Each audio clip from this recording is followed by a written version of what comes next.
Hey, I just wanna start this vid by saying that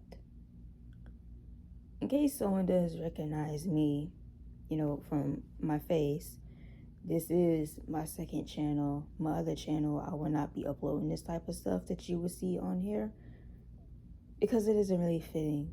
The other channel is mostly about, well, if you look at it, you'll be able to tell.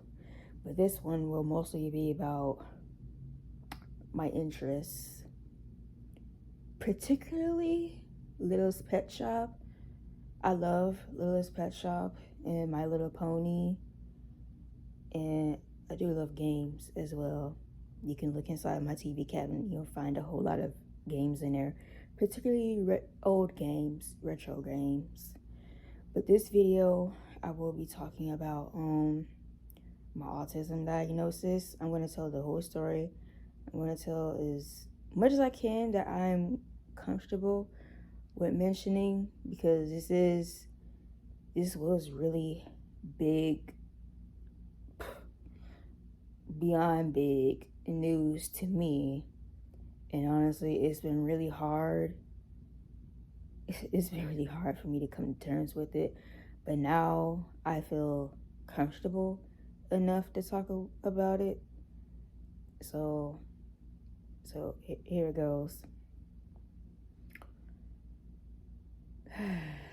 All right, many months ago, I don't know when, I don't remember the month. All I do remember is the dream. So many months ago, I had a dream. My mother was in a dream, my older brother, and it was other family members as well. And I recall myself being upset, and I went into a fit. And my mother, she mouthed the words to someone who was asking. It was a cousin of the family I probably did not meet yet, because I did not recognize them. And she told them it's okay. She is, and the words were mouthed. And I remember when I woke up, I was like, what the heck was that? No, like seriously, what was that? Like, it was so strange to me, but it made me think for a very long time, actually. Well, I was going back and forth wondering, like, am I autistic or not? But before that, years ago, my mother told me that she believes I have Asperger's. Now, she's older gen. And older gen people, they still use the word, well, some older gen people still use the word Asperger's, even though that word is no longer used because, psychologists discovered, like, it's no different from autism. They could find no differences. And plus, the man whose name that is, he's an awful person. I don't think I can even say the word. But yeah, so they did away with that. But there's some older gen people who still use that word, Asperger's. So she was explaining to me, she was talking to a counselor of her sister, because apparently her sister has Asperger's. And she told the counselor about me. And the counselor believed that maybe I am too. And so my mother passed this on to me. And that was pretty much it. We never talked about it. Like, I wondered for a bit, like, what? I wasn't really paying attention because I was playing games. And if I'm playing games, there's no way I'm paying attention to what she's saying. Unless we're playing the game together, like a MOBA. Like, I mostly play with other people with MOBA games because I prefer to play single player games. If I'm being, like, I don't like playing with other people. I like to focus, on a game by myself. So I was playing like Smite or League of Legends. So I wasn't really paying attention. But fast forward to the end of June. No, wait. Yep, June. The end of June of this year, I went to visit a neuropsychologist, to get fully tested. He did a full a full test, what your IQ, cognitive test. He did an ADHD test because of something that he probably suspected I did have ADHD, but no, I was not diagnosed with that. And he did, the ADOS 2 Module 4, which is a diagnostic tool to test autism, and Module 4 is for adults. And on the papers, I got my full results on July 2nd. It was a telehealth meeting. And he told me I felt like he was sugarcoating it over the phone, which I understand because I remember during the testing, he asked me twice this question: how would you feel if I told you that, yeah, you are autistic? And honestly, I told him this: I would be devastated, because why did I have to find out on my own, like, this way? Like, did no one notice? Did anyone care? It was like, so, like, why did I have to struggle for most of, like, pretty much majority of my life? Like, why did it take to that for me to, like, understand something about myself? That's why it would have devastated me. And it ring a little bell in my head, like, oh no, like, what did I do? Like, oh, like, shit, like, what did I mess up on? Like, that's all that I could think about when he asked me that twice. And so on the meeting, July 2nd, he was kind of sugarcoating it over the phone, which I don't blame him, because I did tell him I'll be devastated. And then he asked me, like, so how do you feel right now? You okay? I'm like, yeah, sure. I wasn't. I was like, when he told me, like, yes, you are autistic, but don't worry though, it's like mild, like, all right, cool, like, you say that, but like, there's some things that you really do not know because you didn't really ask that. But honestly, I would feel embarrassed even telling it. But it's like, I felt my heart, like, sink, because, like, well, what do I do now? It's like, he said, and then he told me, it's like, I'll upload the whole papers on your patient portal, and you can read them. You can share this with your therapist. Incorporate a social skills regimen, like, in your therapy. It was all right. He told me about a support group named CARD at a college in my state. I looked at reviews of them. They don't really have a lot of good reviews, so I never really went. Like, I'd rather find another autistic group that is well known, that has good reviews. I don't want to be around a place and they know that I'm autistic, and then they'll just, like, treat me like shit. Like, listen, I don't need any more of that, please. Like seriously. And then once the meeting ended, he uploaded results later that night. It was around like 5 or 6. I read it, and I'm gonna be so real. I cried because I felt so naked when I read the results, because it was everything. Like, it was a whole profile of, my cognition, and the test that he done, the results and all of that. And I felt so naked. Was like, it's like part of me knew that I had mild cognitive, like, inefficiencies. Like, part of me knew, but also part of me wanted to hide that, because I was called dumb a lot as a child. I was called stupid, like, slow a lot. And I used to wonder, like, why? Like what I do is like, this is my my processing speed. Like, I didn't like, and it didn't really gradually happen. I was already like that, as a child. It's like, I remember that.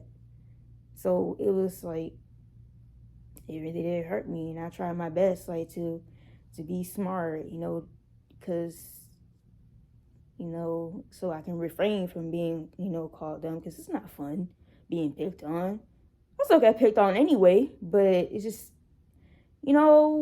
it was one defense method. It wasn't very effective, but I tried. So I cried. I went to sleep. I had uploaded it in the morning to show my therapist. And at first, her reaction was not really good. And that just broke my spirit even more. Because I remember in our meeting, she said, "Oh, I saw like you uploaded the papers." It's like, I don't really believe this diagnosis. Like, I skimmed over it. She said she skimmed over it. She didn't even read the whole thing, mind you. I skimmed over it. It's like, it doesn't seem quite right. I think you're an intelligent woman, and you're very strong. You're brave, and that I don't really believe this diagnosis, fits you. And she was like, "Did you even consider like your childhood and your depression, anxiety?" And I told her, like, yes, he did. And he diagnosed me with major depressive disorder because I've had depression for as long as I can remember. And I have anxiety as well. So, like, not only did my heart sink even further, but it was like, it confirmed something that I thought about with this therapist, where it's like, all right, mind you, let me give you a little context. One, she's a white woman. Two, an older white woman. Now, for anyone who wants to get upset about why I even bother mentioning that, because it is well known that a lot of older white women don't really understand, other other cultures, specifically Black culture, Black women, Black families, like what happens within Black families. They don't really understand that, and I don't really expect them to, because one, they're not Black, so like, it's just like me expecting, a Japanese person who lives in Japan to understand like what a Black culture is. How the hell would they even know, considering like they're in Japan? Ain't nobody of other colors there. Maybe some white people, some foreigners there, but no, not a whole lot. It's mostly their own people. So I have a little understanding there, but I've been speaking with this woman for months. So, and what also broke my heart was that months ago, when I explained this dream to her, my suspicions, she was on board with it. She's like, well, she said she was proud of me for like trying to get to know myself better more and to understand myself better. And that this may be good for me so I can, interact with people who share the same, stories as me. Fast forward to when I told her show her the results. She didn't read the whole damn paper, mind you. She told me that.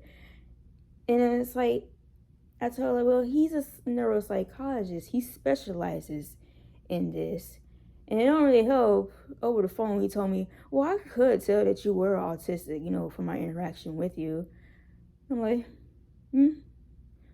great. I wonder if this is what everyone in my life thought at school. I was like, oh my God, this bitch is weird.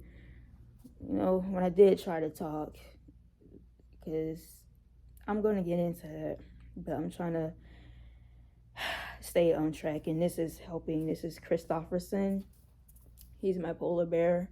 I had him since I was 1 year old. He's a little bit he's faded. His white is faded, of course. Like, he's about as old as me. He's 24 years old. He's my love. He's my buddy, my best buddy. and I named him after my favorite animated movie, Christopherson, the Phoenix Fox, for Mr. Fantastic, Mr. Fox. I love that movie, and he's helping right now with telling this story. Not that I'm gonna cry, but it's just like trying to keep my thoughts, and I'm going to explain more about how I'm able to speak, you know. So after we had that meeting, we talked, we did our usual therapy. And I left that session, I was like, so what the fuck? Like, like I felt, bro, I was so heartbroken, honestly. It's like, not only did you like invalidate my feelings, you validate my diagnosis because of your like preconceived notions about me. Oh, I'm so brave. Oh, I'm so strong.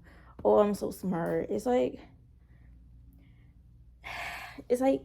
I don't like being called strong because I don't like the connotations of it. Like, yeah, whatever. I'm strong because of everything I went through, but it's not really much of a compliment. It just adds to the old, stereotypical black woman. Oh, she can take it. She's African American. Like they went through everything. They can handle it. Like, bitch, no, I need help. It's like that's why I'm even in therapy in the first damn place. Like, it's like, don't say that. Don't call me strong for like withholding things for like going through things that I really didn't have a choice in. It's either that or I can't even say that word, can I? So it's like I don't like that. It's like don't say that because it implies people who didn't make it, who went this long like me. It implies that they're weak, and I don't like that either. Like, I know that's not what the person is saying, but that's what it sounded like to me. Like, don't do that. Like, no. Unless you see me like lifting some giant heavy weight, like a heavyweight champion, don't call me strong. Don't do it. Maybe it's a funny joke, buff baby, from Adventure Time. I'm a buff baby and I'm punching your buns. Yeah, maybe that, because that's funny and it's cute. So you can call me a buff baby if you want to. But, like, don't ever call me strong. Like, it's not cool. Like, in that context, I don't like it. So after that, it's like I went through a whole stage of like grieving and like thinking about past events that I went through. And it's like it became apparent, like it started to make sense to me about everything, particularly like interacting with my peers. Like, this is gonna be kind of embarrassing, but in elementary, the first elementary school I ever went to, I only had two friends, and one of them stopped talking to me because the movie quotes I would repeat. There's one movie quote specifically I remember myself saying, and it's so embarrassing. It was from the Seed of Chucky movie, and I mimicked what Chucky said. Hey, you're pissing your pants. And I know why I said it. I said it because, one, I'm terrible at communicating, so I resorted to repeating movie lines in the hopes of making someone laugh, because I interpret them laughing as, oh, this is a good sign. Like, they're my friend. Like, they like me. That's what it occurred to me. So I repeat movie lines, TV lines, SpongeBob, mostly like from SpongeBob, The Rugrats, Ren and Stimpy, Rocko's Modern Life, also PBS Kids, like pretty much all PBS Kids shows, and a whole lot of movie lines, a whole lot of those, and me saying random lines that I have no idea where they even came from. Do not even ask me, because I do not know. And there was this one girl that I turned to being friends with.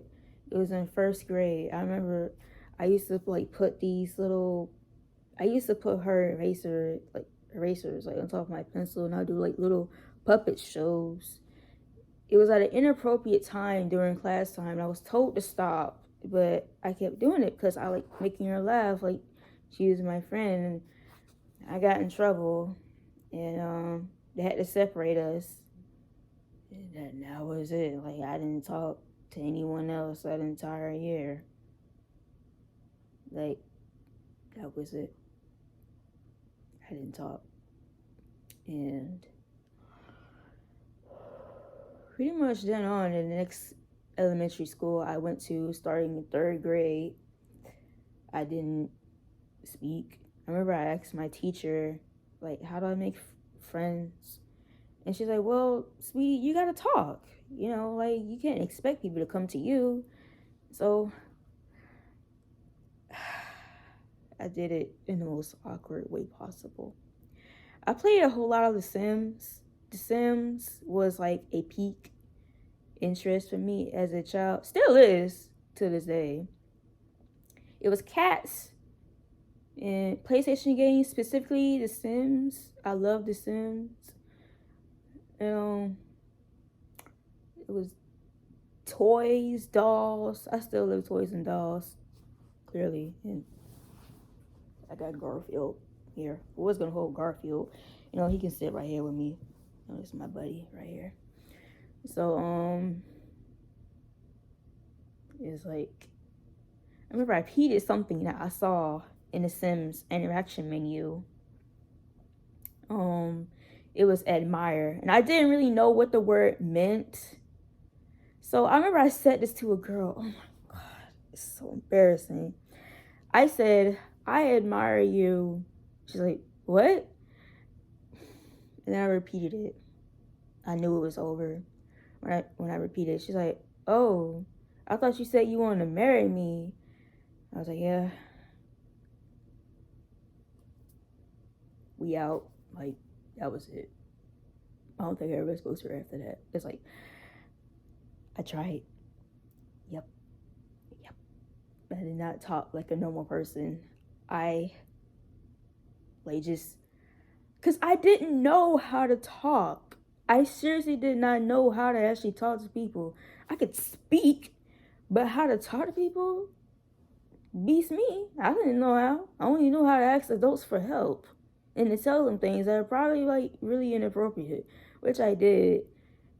Like, I remember I was reading a book and I read the word divorce. I remember I asked her, what is a divorce?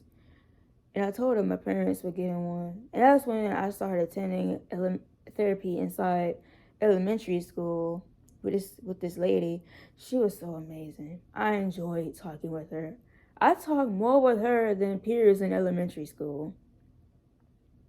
It's like, I didn't know how to talk with anyone else like my age. Like, with adults, I felt more comfortable. Specifically women, I felt more comfortable with. And it's like, it didn't get any better. 4th, 5th grade, you know, I did get reprimanded a bit for like putting my fingers in my mouth. It's like, because I used to bite my nails.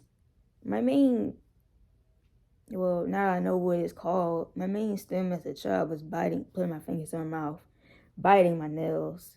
And once I bit all my nails on, I would start biting my skin, like this part of my finger. I still do it to this day. I don't bite my fingernails no more, but I resort to peeling my skin off. I try not to do that so much because it don't have the same effect.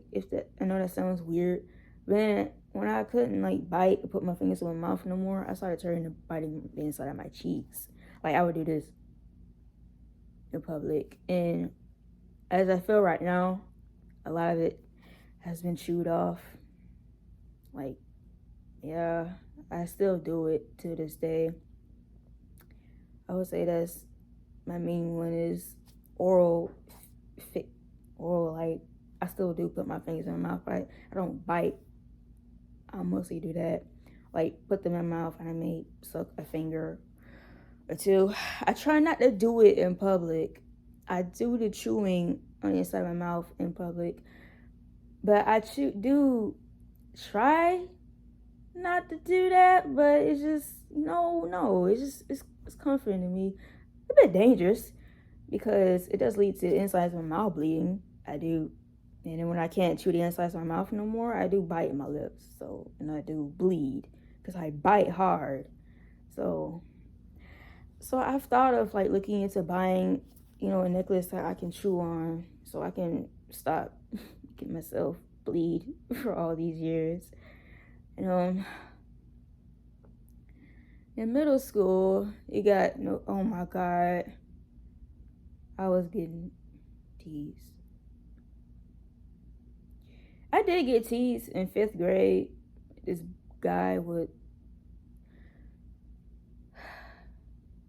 made fun of me. Like, we got this notebook. We had a notebook in that class, and we got to decorate it. And I mostly chose like, animals and stuff. And he was asking me like, "You live on a farm?" And I was like, "No, I just like animals." He's like, "Oh." And I guess I was talking about animals one day. I don't know why. He told me to shut up. So I started crying. Yep. It's like,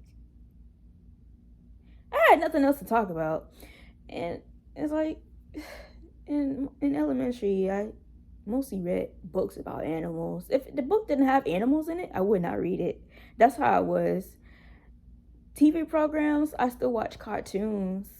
Like, I'll mainly watch cartoons. And there's one show I watched, like it was like church to me. Big Cat Diary. It was on Animal Planet. It used to come on at 6 in the morning, 7. Between 6 a.m. to 7 a.m. And I will only get to watch it at the time in elementary on weekends. And like when I would visit my father, he used to record episodes for me on the DVR. So I used to like watch all of them. I think I've seen every single episode too.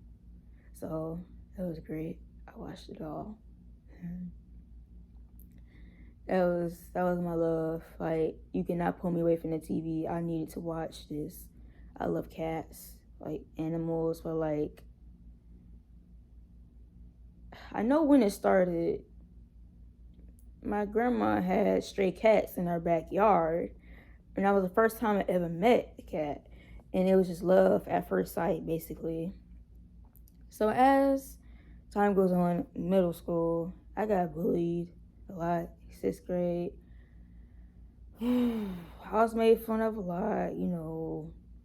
The middle school was ghetto.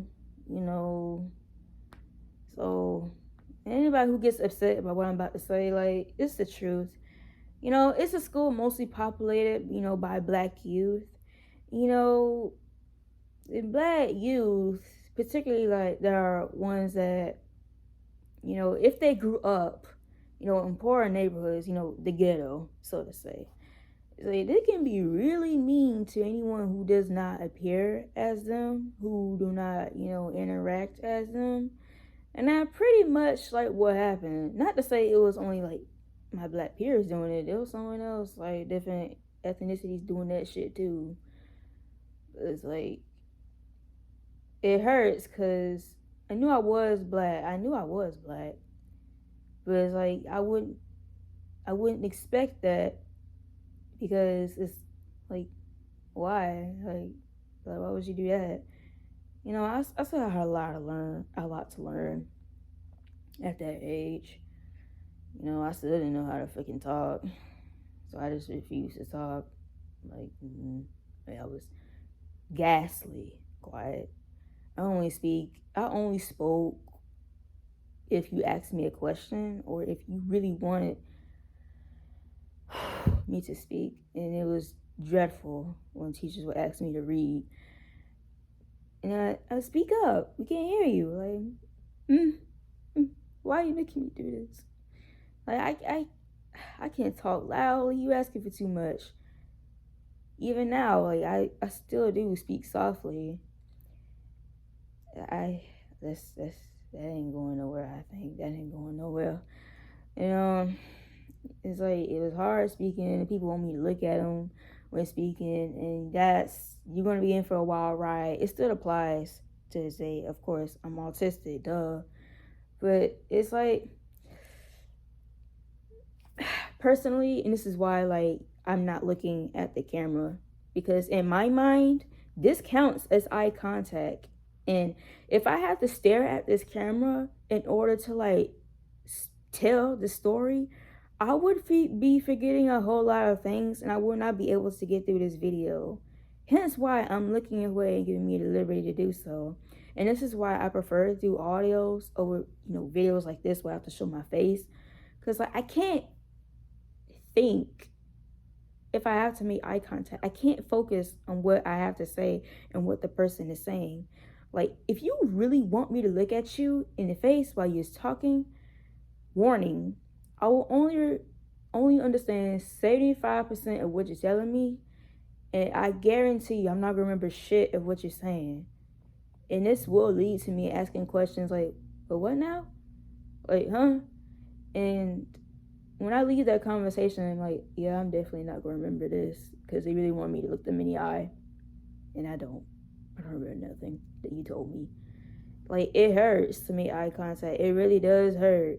Like, and I don't understand the purpose of it. It's like, why you need me to look at you? I can hear you just fine. I hear with these right here, not with these. So I don't really get it. It's not polite to stare at somebody in the eye that damn long. Like, what the fuck you looking at? That's all I could think about in my head. Like, that's pretty much it. So, middle school, hell, middle school kids, being middle school kids, I got called racial slurs too. There was this guy, I was minding my own business. I was playing games on a computer lab, cool math games. I was in my zone, and this guy, like, starts harassing me.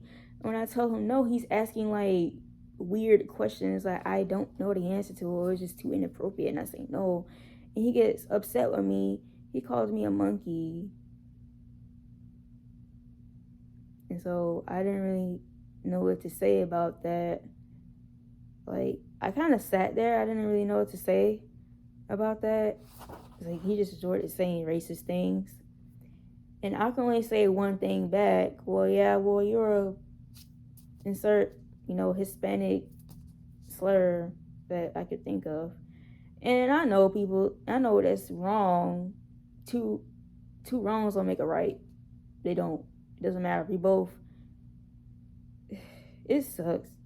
I remember I cried afterwards. Like, why? What did I do? Like, I was quite a crier when I was younger. Mostly in elementary, I did cry a lot. I was scared of thunderstorms because they were loud. My hearing still is sensitive. Like abrupt, loud sounds, like, it used to make me scream. Like holy shit. Even if it was someone's voice, that would make me holler too. And it's like, now as an adult, it's mostly sirens. Like, sirens, I just plug my ears and be like, Jesus Christ. Or if it's people talking loud, like trying to talk over each other, oh Jesus, that one hurts. It's like, I can't, like, I get a headache. Like, I'll get a headache. Like, people just being loud, trying to talk over each other. People who speak loud. It's like, and I tell them, like, people who speak loud in front of me or near me, it's like, please, down here, I can hear you just fine. You don't have to yell at me, please. And it was like, and I was just, this is what I struggled, like, sitting in the cafeteria during lunch at school. I had no choice but to sit out there in elementary and in middle school. But in high school, I had this art teacher who let me eat with him, and I was like, thank you. Please, thank you. Because I could not stand the noise out in the cafeteria. It used to hurt so damn much. I would just think to run. Like, that's all I could go through my brain was like, escape. Danger, danger. So, middle school year, still couldn't speak. Shit was rough. Bullied. No friends. Only one genuine friend I even had was this girl. She had ADHD. I'll never forget the Pokemon card she gave me the last day that we met. The last day that we talked. She was moving, and I didn't get to see her one last time because something happened that morning. or I was prevented from going to school. And I don't really want to talk about that story because, like,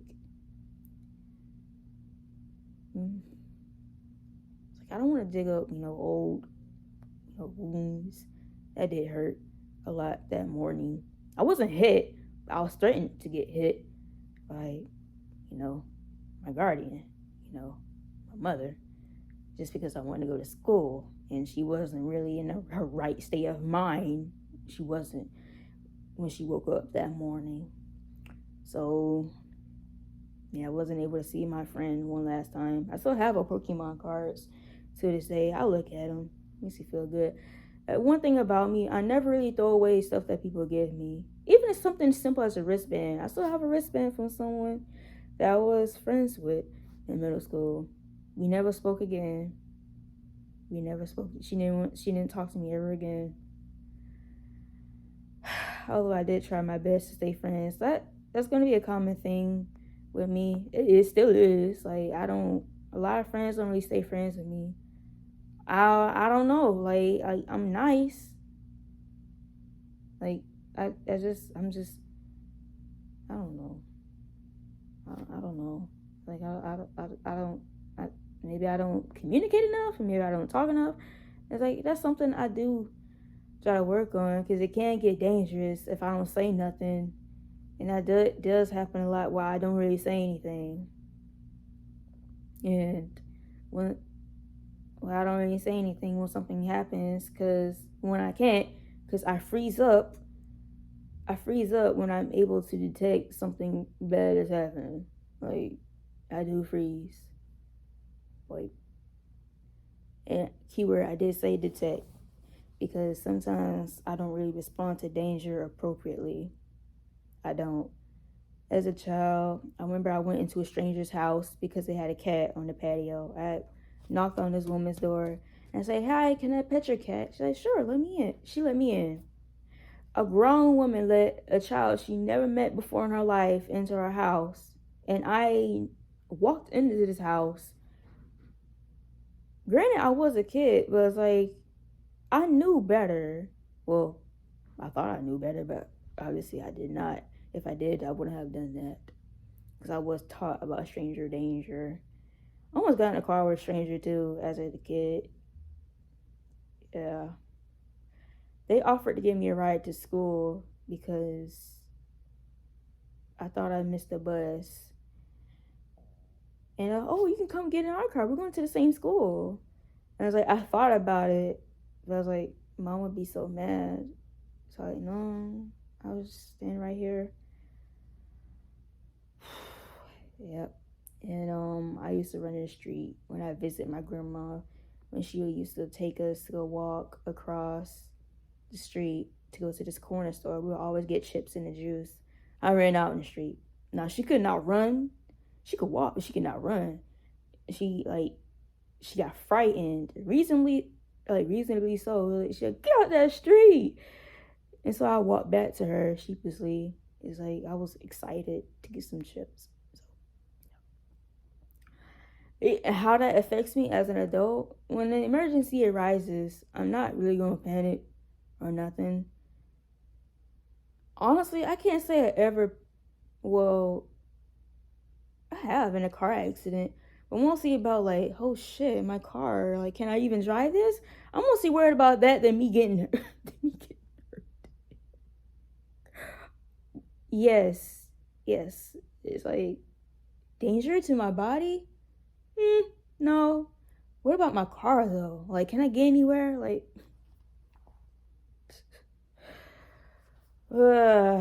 yeah. I know I'm getting all over the place. This is why I mentioned in the beginning. Like, there's so much to it. Like, there's no way I can tell every damn aspect. So high school, I'm just going to summarize it. It's like, no friends. I didn't have any friends in high school. Whole high school years, no friends. I spoke to people that spoke to me because they found me amusing or whatever. Like, I know some people say that I was very sweet because, I was very helpful. Like, I'll help people. Like, you ask me to help you? Sure. Yeah, I'll help you. Yeah, of course. That was a sweetheart. I mostly friended teachers again. My art teacher, my algebra teacher, my trigonometry teacher. Yep, that's life. Befriending teachers, not befriending peers. Yep. My AP literature teacher. Yep. Friends. Yep. Yep. Falling asleep in her class every day, but still pass. Because I did all my assignments ahead of time anyway. Even though just because I'm asleep don't mean I can't hear you. So I remember like pretty much, well, one, I'm not looking at her. So I can remember like what she was saying. And she used to call me in class. Oh, I don't need to get into that. Wait, hold on. But yeah, that's my story, my diagnosis. Who I tell as I wrap this up, I'm gonna tell who I told. I told my father. And I remember he's like, did you go to a professional about this? I was like, yeah. Because before this, I told him about it. And I asked him questions like, was there anything you noticed? And he's like, no, I don't really notice anything. You know, I think you're a beautiful and intelligent young lady. I was like, Dad, that's not what I asked. That's not really what I asked. I know why he said it, you know. It's like, that's not what I asked. But okay. And I phrased my question differently, and he answered this. He's like, well, you started speaking really early, like when you was 1 year old, when you started to say a word. You were making noises before then, but you didn't really say a word yet till you were 1 year old. So I spoke early, and then I just stopped talking as I got older. I remember my mother all the time at family events, she's like, go say hi, go say hi. Like, did you speak? Did you speak? She still does it to this day. I'm an adult. But she knows how I am. She knows how I am. She used to speak for me all the time at restaurants. Oh, she'll have this. She'll say, what do you want? And I would just point, or I would just say, cheeseburger. It's like, okay, she'll have like the cheeseburger. You know, she would do that for me. But she would answer for me. You know, that was... And as I got older, I was like, you know, I want to show my independence. I want to answer. But when the time comes, I'm like... And she'll stand there. She'll let me answer. But if I don't, she'll like, okay, so she'll have, like, I tried. You know, it's like, it just, yeah. So I told my father. It took me a while to tell my mother. Because, you know, we have a stunted relationship. But I do want us to be closer. Now that I've come to this realization is that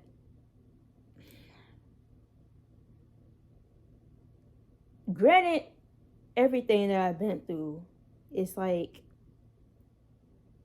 I'm not going to say that it doesn't matter. It does matter. And it did have an impact on me.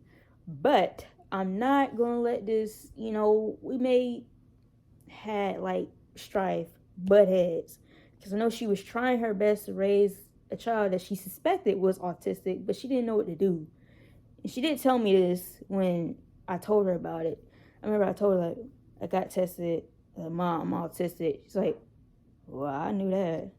I was like, Ma, you knew?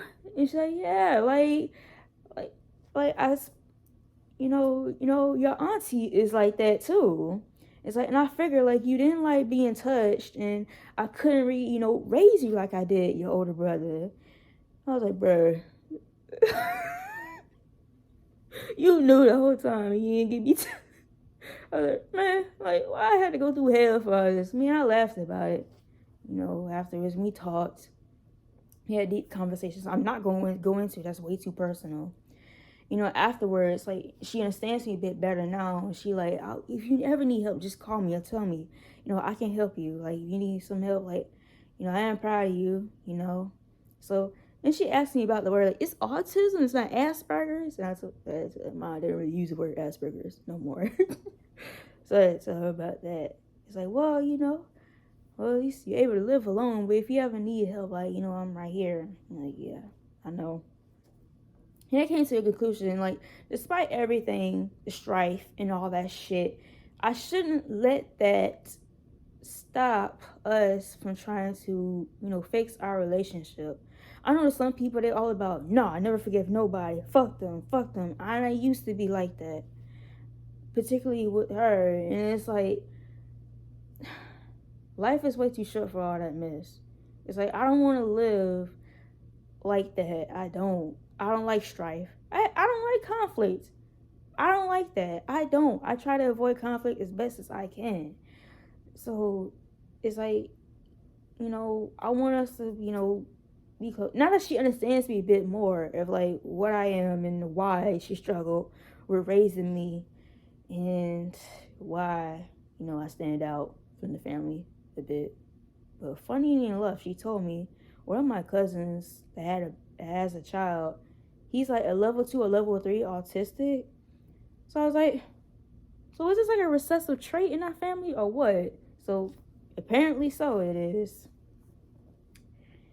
So apparently it is. So it's like although I do detect it in my father because he's just like me. My father's legit just like me. Like, it's funny, but it's like, he can't really see it in himself. That's probably why he did not, because he just like me, so he didn't really see it, like, or notice it. Like, well, I didn't know, like, I remember I asked him, like, do you know what autism is? Yeah, I know what it is. And I was thinking to myself, I didn't say this to him, like, you probably think it's like Rayman or something, like, or like Sheldon Cooper. He's an older man, an older Gen too, Gen X. So, I mean, I don't really fault him for it, but, plus, look, we black, we southern, we Christian, triple threat, so it don't really hurt, black southern Christian families. So maybe they may like try to like fix them or raise them, the old South way, but that's not gonna work. It's like, I guess that's what my mother tried, but it just create a divide between us. And it explains a lot. And I don't really hate her for it. Maybe she didn't really know any better, but I'm not gonna let that stop us from trying to like fix, our relationship. So that's my conclusion. This is my story about me finding out my autism diagnosis. I will say that I feel quite comfortable with it. It took me a while to accept this, to be quite honest, because it's not an easy thing to find out later on in life. I know people like come from different backgrounds, different stories, and honestly, I want to hear someone else's story. I want to hear stories from like all levels. All levels. I don't want no strife with levels. I don't want people saying that, oh, like, you're fine, you able to live alone. And I don't say that, because you don't know what people struggle with. For example, I may be considered a level 1, but sometimes I struggle with bathing and brushing my teeth. I do. I struggle with it. I have a children's toothbrush now, and I'm trying to find children's toothpaste because the texture of toothpaste, it makes me want to throw up because it feels like slimy. And I don't like stuff touching my mouth, the touch thing. Same thing with showers, like the water just blasting on me, and I don't like that. Like, what the hell? If I could take bubble baths every day, I could, but I can't. Like, the tub will get dirty all the time. So it is leading me having troubles with, showering and shit. So, and I can, and I have planning issues from my cognition, a whole lot of planning issues in my routines. Like, there are times where I do forget to eat because I get caught up in whatever my interest is at the time, primarily games, My Little Pony, My Littlest Pet Shop, and The Sims. Still cats. They'll always like be in my heart, always. It's like, so don't judge somebody by their level, by what they can and cannot do, because you don't know them, you don't know their life. And I don't want the autism, community, I don't want us to fight with each other. I want us to stick together, because who else can understand this better than us? Like, we grew up with this, whether we knew when we were younger, whether we find out when we were older. We all we got. So like let's try to like keep it, cool. And I want to hear from, other autistic black folks, other autistic people of color. I want to hear from everybody. So I want to hear everybody. One, two, three. Don't matter. I want to hear your stories about your life. That's what I want to hear. Because I want to hear other people's like their livelihoods, their childhoods and all that stuff. And try to keep it like, cordial, which is asking a lot in YouTube, but try to like keep it cordial. I don't want no strife or nothing. So like try to keep it that way, So we're gonna try to keep that. Okay. So this is my story, Yep. I am autistic. Yeah. Okay. It took me a long time to find out. It took me a long time to come to terms with it, but I'm autistic. All right. Thanks for listening. Bye. Okay. Garfield, say bye. Hey, Christopherson.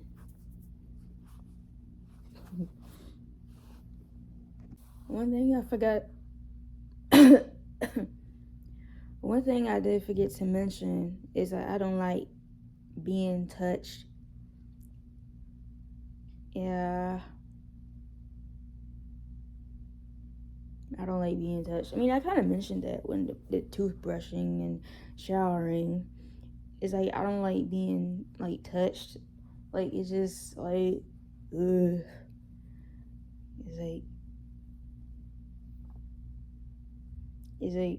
It's just it's mostly painful like when it's around my shoulders, like in my back area. I don't like being like that. Is painful when someone just randomly like touches me there. Like for what? Like what purpose do you need to touch me? Like I can talk to you just right here. You don't gotta touch me. It's like and somebody may wonder like, what about hugs? Okay, I'll give you a hug, but get off me. It's like it depends on who you are. I don't give everybody a hug. If I know you, yeah, I'll give you a hug. I'm not gonna stand there hugging you like here, okay, like yeah, And so and somebody may wonder like about intimacy wise.